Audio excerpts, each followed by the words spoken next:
अंधेरी पूर्व आणि पश्चिमेला जोडणाऱ्या गोखले पुलाची एक मार्गिका काही दिवसांपूर्वी सुरू झाली, पण आता नवीनच समस्या समोर आली आहे। गोखले पूल आणि बर्फीवाला पूल या दोन्ही पुलांमध्ये 2 मीटरचं अंतर निर्माण झालंय।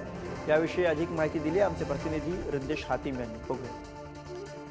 अंधेरी पूर्व पश्चिमेला जोडणारा गोखले पूल धोकादायक ठरवल्यानंतर त्याचा पडकाम हे 2022 पासून सुरू झाला आणि त्यानंतर त्याचा पुनर्बांधणीचं काम देखील सुरू झालं आणि तब्बल 14 महिन्याच्या प्रतीक्षेनंतर आता हे जो पूल आहे त्याची एक लेन आहे ती नागरिकांसाठी सुरू झाली। मी आता सध्या गोखले पुलावर जिकडे आपण सध्या पाहू शकतो ही जी गोखले पुलाची जी एक लेन आहे ती सुरू झाली आणि तब्बल पुढच्या 1 वर्षानंतर ही जी दोन्ही लेन आहे ती नागरिकांसाठी सुरू राहणार। परंतु इकडे खूप मोठा प्रॉब्लेम हा समोर आलाय। जो इकडे लगत असलेला जो बर्फीवाला पूल आहे आणि गोखले पुलाची उंचीमध्ये सुमारे 2 मीटरचा जो अंतर आहे त्याची माहिती समोर आली। त्यामुळे जे नागरिक आहेत त्यांना खूप मोठा जो मनस्ताप आहे तो सहन करावा लागेल। आपण समोर पाहू शकतो तो हाच ब्रिज आहे जो समोर जो बर्फीवाला पूल आहे जो जुहू पासून येतो आणि या गोखले ब्रिजला हा जॉईन करणार होता आणि पुढे समोर हा स्ट्रेट हा जो वेस्टर्न एक्सप्रेस हायवेला हा पुढे जॉईन होतो। मात्र या जो ब्रिज आहे ज्याच्यामध्ये 2 मीटरचा जो आहे तो अंतर आला आहे। त्यामुळे आता हे कसं ते पुढे काम जे महानगरपालिकेकडून करण्यात हे देखील पाहणं महत्त्वाचं असणार आहे। कारण असं देखील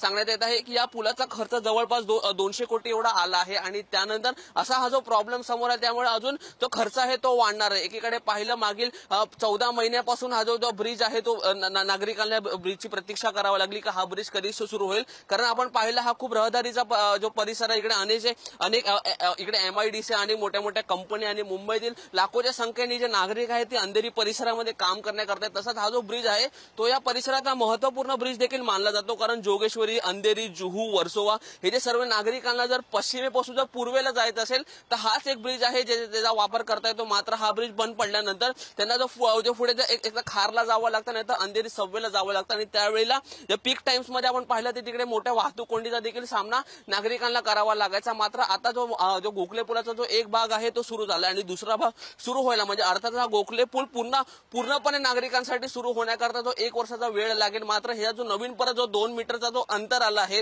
जो बर्फीवाला पूल आहे आणि गोखले पुलामध्ये जो 2 मीटरचा अंतर आहे 2 मीटरचा अंतर हा कसा भरून ते महानगरपालिका करणार आहे ह्याच्यावरती कसा तोडगा काढणार आहे हे देखील पाहणं मात्र आता महत्त्वाचं असणार आहे। हा ब्रिज आहे तो आता एक मार्गिका आहे ती सुरू झाली आहे आणि आपण आता सध्या तरी पाहू शकतो मार्गिका सुरू झाल्यानंतर देखील नागरिकांना मोठा वाहतूक कोंडीचा सामना आहे तो करावा लागत आहे। संध्याकाळची वेळ आहे। जे नागरिक आहे जे मुंबईकर आहे ते पुन्हा आपल्या घरच्या दिशेने निघाले। मात्र असं असताना देखील त्यांना पुन्हा जे वाहतूक कोंडीचा सामना आहे तो करावा लागत आहे। की एकंदरीत पाहिलं हा जो ब्रिज आहे तो ह्याच्याकरता सुरू झाला होता की नागरिकांना वाहतूक कोंडीपासून मुक्तता येईल। मात्र हे वाहतूक कोंडीत नागरिकांना सामना करावा लागत आहे।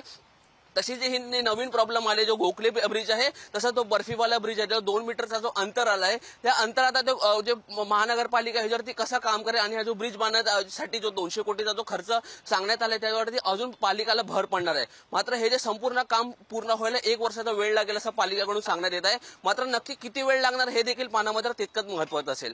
कॅमेरामॅन कवितासह मी रिद्देश हातीम, पुढारी न्यूज, मुंबई।